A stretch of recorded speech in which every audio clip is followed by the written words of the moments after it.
Hi, this is,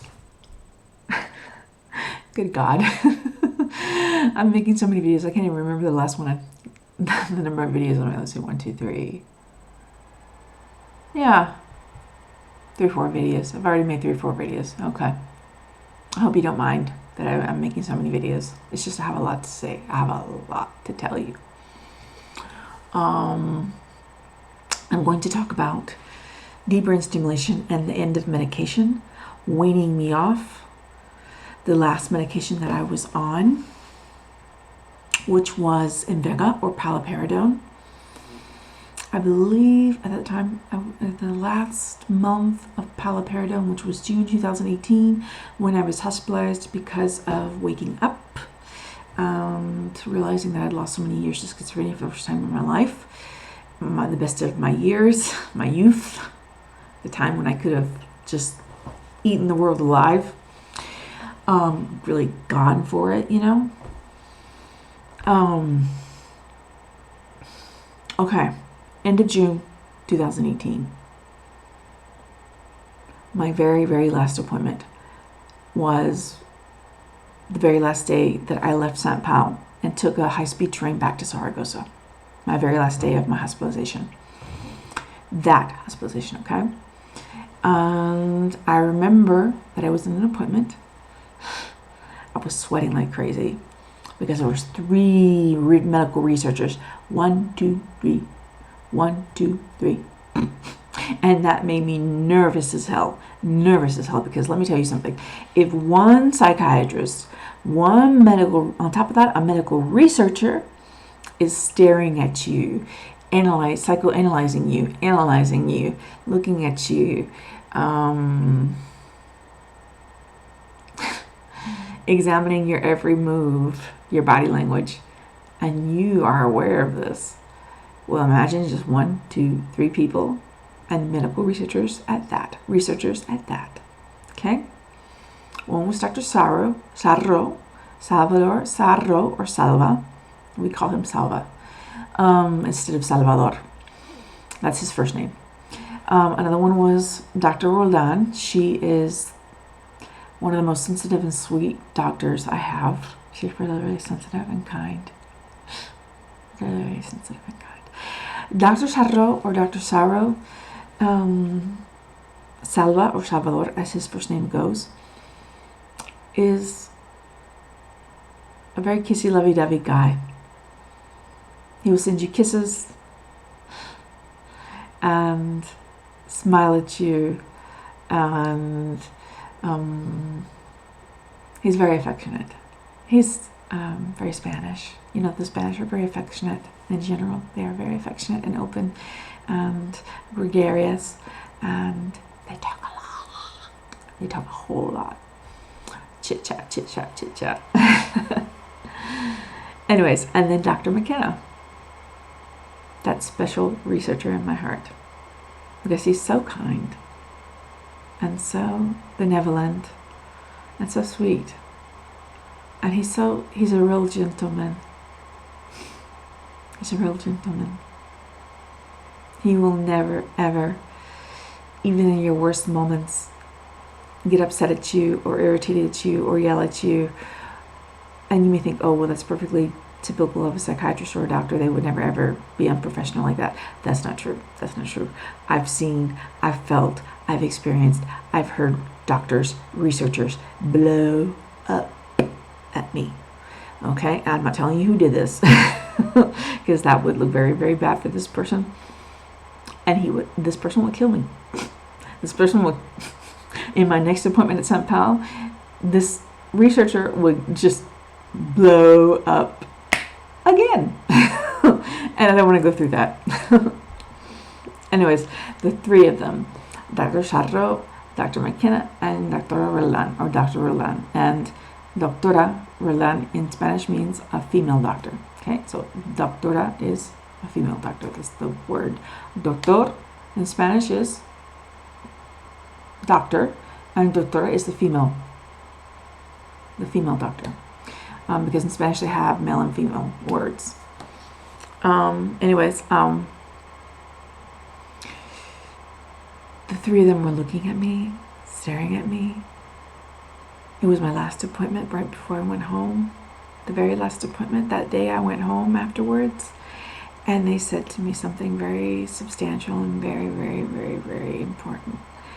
They all stared at me and looked at me and said, as I was sweating like crazy, like an absolute pig, under a hot day sun. I was sweating. I was really sweating. I'm not joking. I'm not exaggerating. Like I said, 3 researchers staring at you is no joke. They said to me, we can't give you advice. This is the first time for us. This is the first time for you. No advice. They were sending me home into the wild, into the forest, into the desert of the unknown. And I thought, no advice. You can't say anything to me. You can't tell me anything about what's going to happen to me after taking me off medication, which is DBS, with just deep brain stimulation, depending completely on a medical device to take away my psychotic symptoms completely. You can't tell me anything? No. Because this is the first time for them, the first time for me, and the first time in the world that someone like me goes home depending completely on just a medical device, a pulse generator, neurostimulator, neuromodulator, neurotransmitter, with a battery that failed a month later, in spite of what they told me, in spite of what Dr. Creeper had said to me in that last appointment. Don't worry, Lori. Don't worry. You have plenty of time left on your battery. Don't worry, Lori. You have months and months and months. And what happened on July 25th, 2018? Oh my God, you have an operation. You need an operation. I'm going to hospitalize you this week. I'm going to see you this week. You're coming back this week. I'm like, oh shit. Anyways, back to the point. So in this last appointment of June, the day I leave St. Pau after this hospitalization, right before I take the train back, the high-speed train back to Zaragoza from Barcelona,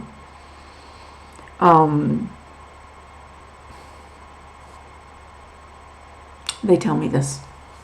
We can't tell you anything. You're just gonna, go home and whatever happens, happens. Great. Just great, just great. I'm an experiment. They're experimenting with me. And they have no freaking idea what's gonna happen to their experiment. I'm bacteria left in a petri dish to do whatever. Grow, explode, turn into a monster, whatever. So I go home, and already something is happening to me that I was not aware of, that they were not aware of, and that they didn't know was going to happen. In fact, they had to hospitalize me on the week of July 25th, 2018, not only to change my battery, but also to find out what was going on with me. And that's what they do when they want to know what's going on with you. Maybe it's not because you have psychotic symptoms or because you're sick or you're sick. Maybe it's because they want to know what's going on with you and they're researching you. So, anyways, they let the bacteria in the petri dish just float away, which was me. So I go home after having screamed for 3 weeks and cried and screamed and cried and screamed. I'm finally well, but something is happening to me. Something inside. I said it all. Something that Dr. Creepio could not describe at first. One of the reasons she hospitalized me later on. Again, I was becoming hypersensitive. What is that? What is hypersensitivity? What is becoming hypersensitive? That's when your nervous system just goes out of freaking control. Out of control. And you become so sensitive in all your senses. Touch, feeling, hearing, taste, vision, emotions, everything. every sense you have, even the sixth sense. That's a joke. Becomes so sensitive to stimulus, to stimulation, and to anything that's happening to you in the outside world, in the world where you're at, whoever you're with, or however you are. So I started to become hypersensitive, and there is research on this, but it's not very. I do believe it's not very researched. Dr. McKenna, for example, had read about it. Dr. Peter McKenna had read about it, but he had never, actually experienced it in a patient, in one of his patients. And so I go home. I'm starting to become hypersensitive. I go home, and they don't know what's going to happen to me. I don't know what's going to happen to me. Okie dokie. So I go home, and I go to my house. I'm not going to tell you where I live, okay? Because that would be TMI, too much information. You don't need to know it either. I went home, and my mother-in-law said to me, I said to her, I need to talk. Please, I need to talk. Because I just spent 3 weeks screaming. I need to talk. I need to tell you about what happened in my hospitalization. Please talk. I need to talk to you, and you need to listen. You know what she said to me? And I love her very much, okay? I love my mother-in-law. She's a sweet woman. She's sensitive. But like everyone, she has her limitations. I have my limitations. She has her limitations. Everyone has a certain limit as to what they can understand in life or what they have experienced in life, and which makes them capable or makes it possible for them to understand some things but misunderstand other things, or not understand some things and understand other things in life.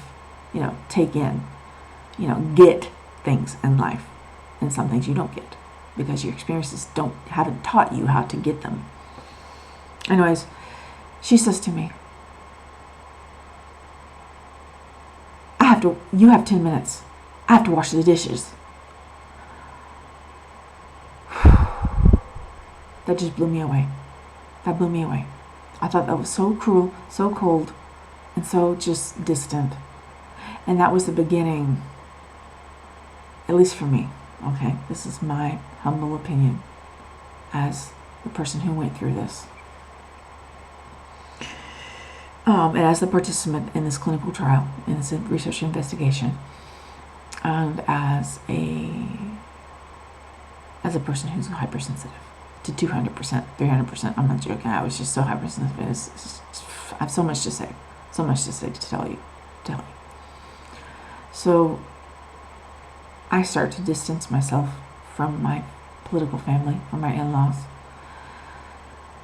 because I realize that they don't know, and they don't understand, and they don't want to know what's happening to me. No one ever asked me those next 2 months when it was so intense that I could not deal with it, I could not stand it. I was in my room the whole month of June, basically, wreathing in pain, because I had gotten 2 periods in 3 freaking weeks. My first 2 periods in my life after having gone off clozapine took away my period, okay? My first period, 2 periods, and in 3 weeks, 2 periods in 1, 2, 3 weeks. So imagine that. There was only 1 week between the 2. I was wreathing in pain from my period. I was wreathing in pain from the fact that I was in bed all day, every single day for almost the whole month of June. And I could not find for the life of me a position in the bed that I would be comfortable with. And I'll give you another example. I was in bed. I would raise the blinds of the windows. Too hot. Put the blinds down. Ooh. Too cold. I couldn't get comfortable.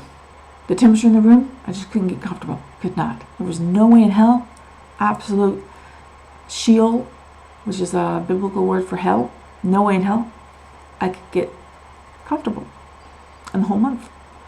I would go to the bathroom, or I'll give you another example. clear example, okay, without going into a tangent. I'm so sorry I go into tangents. I'm really, really sorry about that.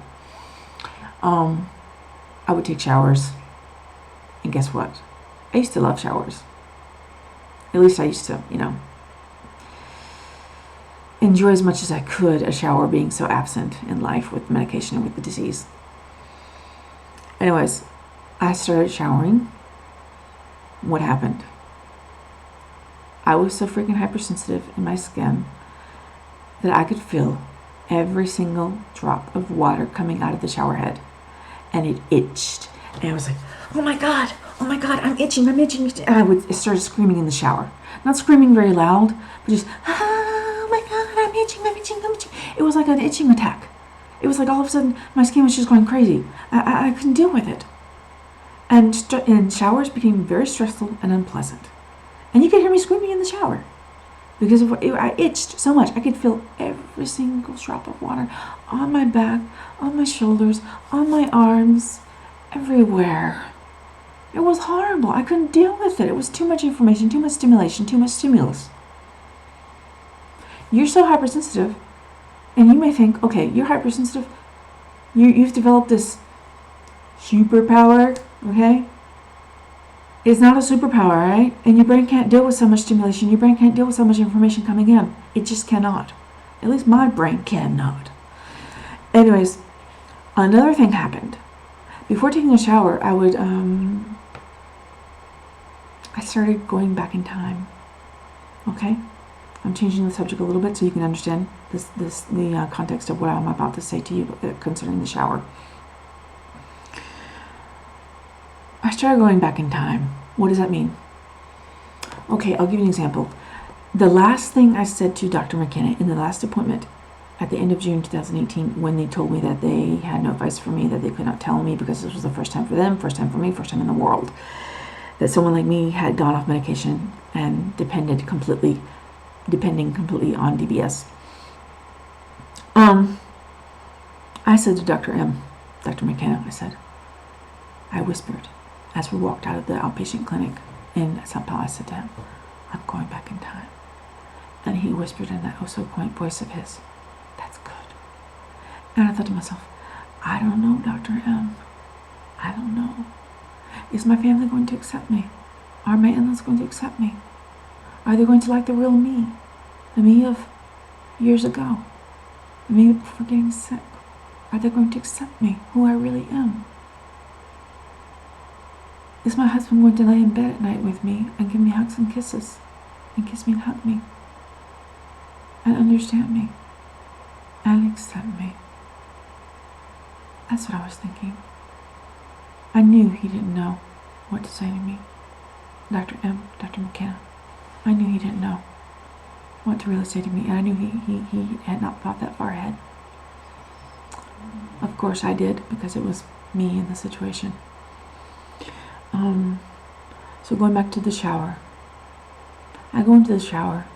I look at the water, at the shower knobs. Where you turn to the left, it's cold. Turn to the right, it's hot. However your shower knobs are. Each shower is different. So I didn't know what temperature I liked. I had no idea. I would look at the shower knob and I think to myself, what do I like? What do I like? I don't know. Do I want it hot? Do I want it lukewarm? Do I want it cold? It was summertime. But I had no idea what I liked. I was going back in time to a child. I was 30-ish, at the end of my 30s, an adult woman's body, and I was going back so much freaking in time, so much in time, that I could not function. I started to not be able to function. Okay? What does this mean? I'm going to go back to the shower and I'm going to explain it to you. I looked at those shower knobs. I turned it to the left. Too cold. Shit. Too cold. I turned it to the right. Too hot. Shit. Too hot. I turned it in the middle. Damn. Lukewarm. What the hell did I like? It took me weeks to months to find out what I really liked. Another example of that, I would open up my jewelry box. I would look at my fashion jewelry. I would look at my fine jewelry. Good God, I keep burping. I'm having stomach problems lately. Anyways, I would look at my jewelry box, look at what I had bought all those years with schizophrenia, especially in the last 6 years. I would look at what I had bought, what I had picked, what I had chosen. I would look at the earrings, at the necklaces, at the watches, and I thought to myself, why did I pick this? Why the hell did I pick that? That's ugly. What is that? How could I possibly have bought that? I would look at my jewelry and I thought to myself, why did I buy this? And you know what Dr. Kruger said to me July 25th, 2018, in my next visit? 1 month after that had happened, 1 month after I started going back in time to a childlike, innocent, like naive, like mentality. She said to me something something that I don't think you've ever heard. I certainly never heard, and I've never heard again. And it stayed in my heart. And it has stayed in my heart all these years. July 25th, 2018, before she told me that my battery is failing, before she told me that she was going to hospitalize me ASAP, she said to me, welcome to life. Welcome to life, Lori. Wow. Has anyone ever said that to you? Welcome to life. Certainly not in your late 30s. Certainly not as an adult, grown adult woman.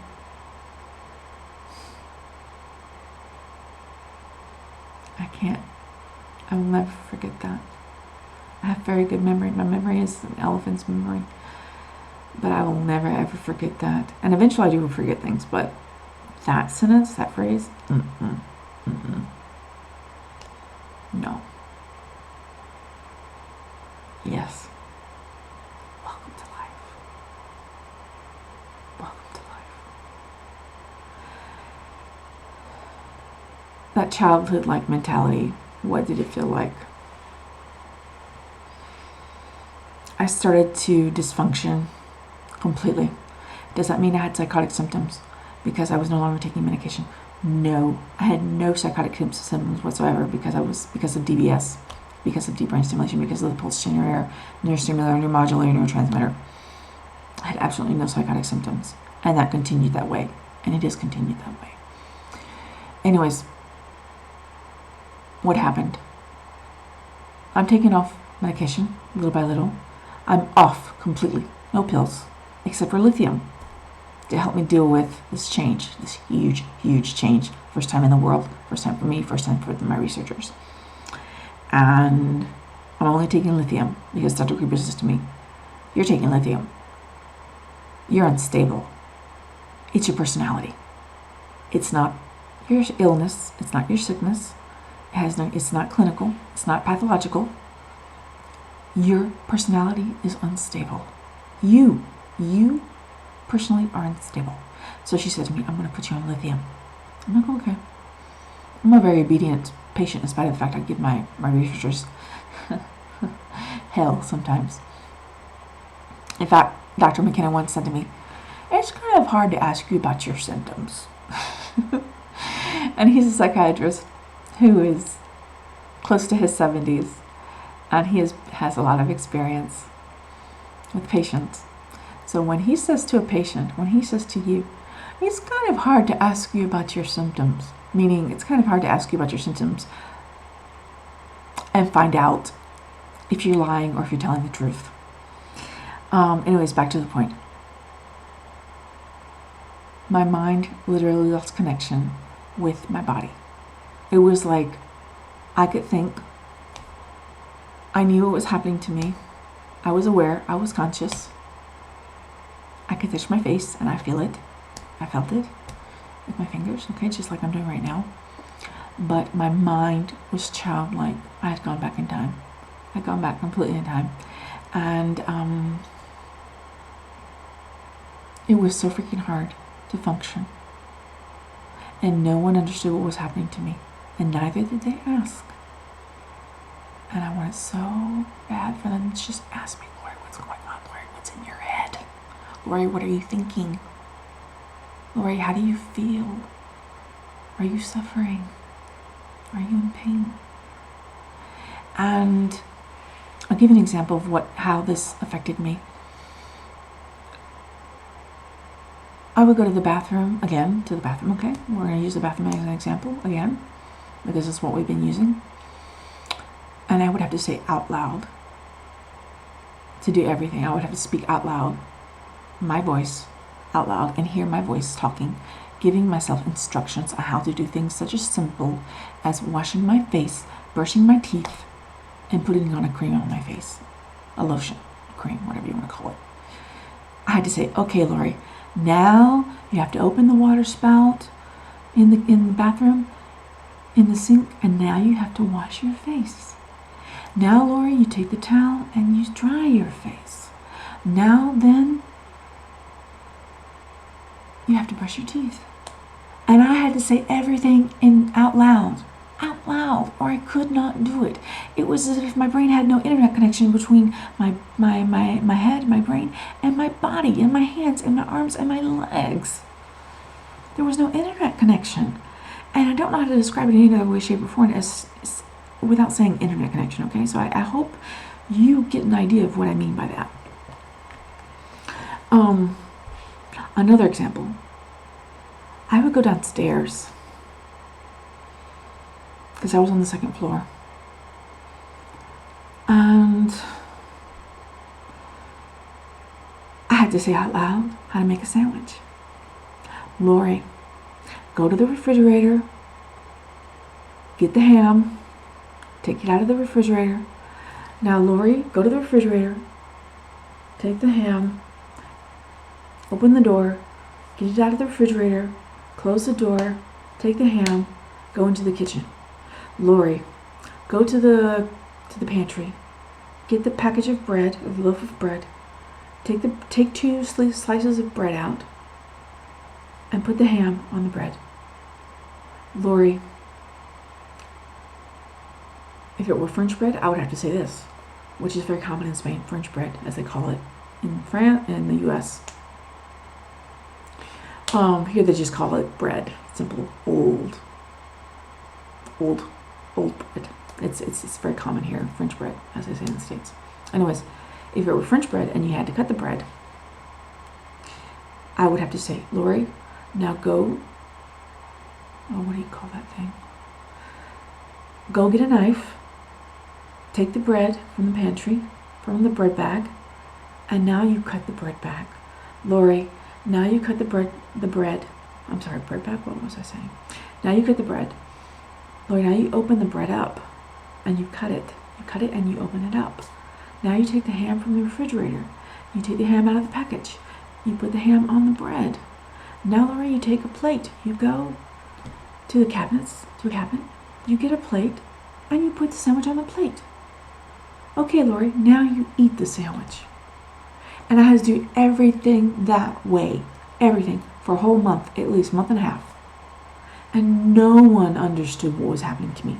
Not my family, my in-laws, my mother, my husband. No one. And they didn't ask either. The worse I got, the less I could function. The more they shied away from me, distanced from me, and said, I remember my husband's aunt saying, Dr. Caribio doesn't know what she's doing. She's failed with you. They have no idea what they're doing with you. They have no idea. They should have prevented this. They should have, what's the word? They should have known this would happen. And when I tried to explain to her that this was the first clinical trial in the world, of for deep brain stimulation as a treatment of refractory or resistant to medication schizophrenia. And I was an experiment, and this was a research investigation, experimental treatment. They're like, they're just telling you that. My aunt was like, no, that's not possible. They're just telling you that. Your doctors are just telling you that. Dr. McKenna, Dr. M, Dr. Carupio, Dr. Saro, Dr. Roldan, they're just telling you that. And they didn't understand what was happening to me. And the worse it got, the more hypersensitive I got, because it just got worse. And I'm going to end this video now, okay, because it has been a half hour. I don't want to overload you with information because I have a lot to tell you. I'm going to continue with my hypersensitivity and DBS and what happened in that next hospitalization when my battery was changed in an operation.